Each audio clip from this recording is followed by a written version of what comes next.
আনুষ্ঠানিকভাৱে সম্পূৰ্ণ বজাৰ আজি আনুষ্ঠানিকভাৱে তেখেতে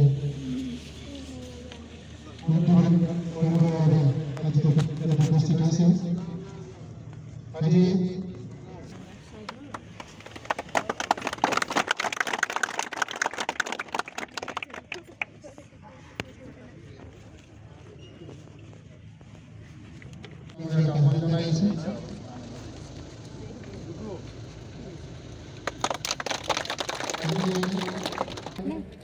আমি বজাৰখন যথেষ্ট ডাঙৰ আৰু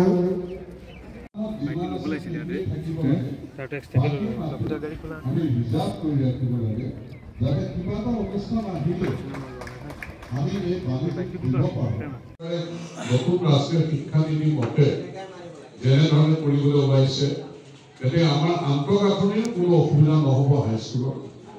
আৰু আমাৰ আশা আছে যে উচ্চতৰ মাধ্যমিক বিদ্যালয়খন আমি গঢ় দিছোঁ। মই যিমান পাৰিছোঁ মোৰ নিজৰ ফাণ্ডৰ পৰাও পইচা দিছোঁ।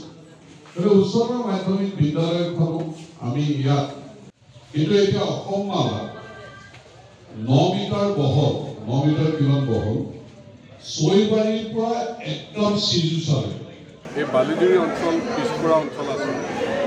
এই বালিজুৰি অঞ্চলৰ এটা আমূল পৰিৱৰ্তন এতিয়া হৈছে। এই বালিজুৰিত আমাৰ চৰকাৰ অহাৰ পৰা ইয়াত আপোনালোকে দেখিছে আজি যিখন আমি বজাৰ উন্মোচন কৰিছোঁ, এখন সুন্দৰ বজাৰ, এখন হস্পিটেল নিৰ্মাণৰ কাম চলি আছে। ইয়াৰ বালিজুৰিৰ পৰা টুপিয়ালৈকে কেনেকৈ ৰাস্তা নিৰ্মাণ হ'ল, ইয়াত জিম ক্লাব, উন্নত মানদণ্ডৰ জিম ক্লাব, ইয়াত সামূহিক ভৱন, ইয়াত এখন উচ্চতৰ মাধ্যমিক বিদ্যালয় এতিয়া চলি আছে, হাইস্কুল পুনৰ নিৰ্মাণৰ কাম চলি আছে, ইয়াৰ মানুহক ভূমিৰ অধিকাৰ দিয়াৰ সেই কাম কাজো চলি আছে। এই অঞ্চলটো আমি যদি চাওঁ আমাৰ চৰকাৰ অহাৰ আগত ইয়াত কেনেকৈ দিন দুপৰতে ধনপাল লিম্বু ডাঙৰীয়াক গুলীয়াই হত্যা কৰিছিল, ইয়াৰ মানুহে কেনেকৈ ধন দাবীৰ সন্মুখীন হৈছিল, অকণমান আগত গৈ চিজুচা ৰাস্তাত কেনেকৈ দিন দুপৰতে বাছত মানুহ গুলীয়াই আহিছিল। ইয়াত বহু ঘটনা সংঘটিত হৈছিল, উগ্ৰপন্থীৰ মুক্তাঞ্চল আছিল। কিন্তু আজি ইয়াত সন্ত্ৰাসমুক্ত এক অঞ্চলত পৰিণত হৈছে। ইয়াৰ মানুহৰ মাজত জনগোষ্ঠী ভিত্তিত কোনো সন্দেহ অবিশ্বাস নাই। সমন্বয় সম্প্ৰীতিৰ এনাজৰীডাল টনকিয়াল আছে, কাৰণ বিভিন্ন জনগোষ্ঠী, বিভিন্ন ভাষা, বিভিন্ন ধৰ্মৰ মানুহে ইয়াত বসবাস কৰে।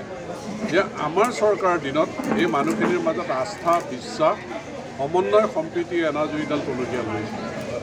এই পিছপৰা অঞ্চললৈ মুখ্যমন্ত্ৰী ডাঙৰীয়া শপত লৈয়ে ইয়াত ৰাইজক সম্বোধন কৰিছিল। আজি যিখন বজাৰৰ মই মুকলি কৰিছোঁ, সেই বজাৰৰ আধাৰশিলা মুখ্যমন্ত্ৰী ডাঙৰীয়াই কৰিছে।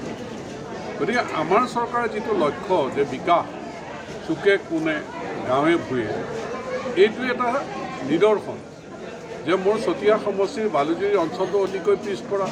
অসম অৰুণাচল দুইখন ৰাজ্যৰ সীমান্ত এইটো। গতিকে ইয়াৰ মানুহৰ আশাবিলাক বাস্তৱত ৰূপায়িত কৰাৰ ক্ষেত্ৰত আমাৰ চৰকাৰে সকলো দিশতে উন্নয়ন কৰিবৰ কাৰণে যিখিনি পদক্ষেপ গ্ৰহণ কৰিছে, ইয়াৰ মানুহ সন্তুষ্ট। এই অঞ্চলৰ মানুহ এতিয়া শংকামুক্ত পৰিৱেশত আছে।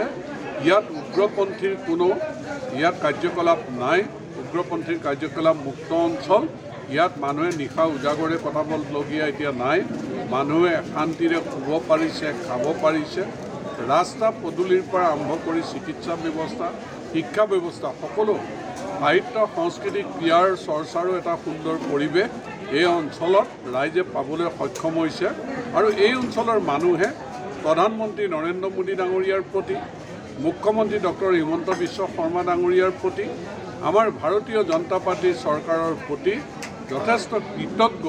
আৰু তেওঁলোকে পুনৰবাৰ প্ৰধানমন্ত্ৰী নৰেন্দ্ৰ মোদী ডাঙৰীয়াক তৃতীয়বাৰৰ কাৰণে তেওঁলোকে প্ৰধানমন্ত্ৰী হিচাপে পাবৰ কাৰণে তেওঁলোকে আশা কৰে আৰু নিজৰ কৰণীয়খিনি কৰাৰ প্ৰতিশ্ৰুতি তেওঁলোকে মোৰ জৰিয়তে আচলতে আগবঢ়ায়।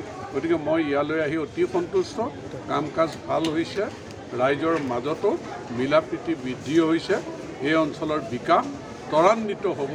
আৰু এই অঞ্চলত আমাৰ পঞ্চায়তৰ প্ৰতিনিধিত্ব কৰি থকা আঞ্চলিক পঞ্চায়তৰ সভাপতি লক্ষীকান্ত বৰাৰ ঘৰতো ইয়াতে, আমাৰ জিলা পৰিষদৰ সদস্য কিশোৰ দাহালৰ ঘৰো ইয়াতে। পঞ্চায়ত প্ৰতিনিধি সকলো ৰাইজৰ লগত মধুৰ সম্পৰ্ক ৰাখি তেওঁলোকে সেৱা কৰাত তেওঁলোকলৈও মই ধন্যবাদ জ্ঞাপন কৰিছোঁ আৰু সকলো ৰাইজৰ আশা বাস্তৱত ৰূপায়িত কৰিবৰ কাৰণে আমি কাম কৰি যাম।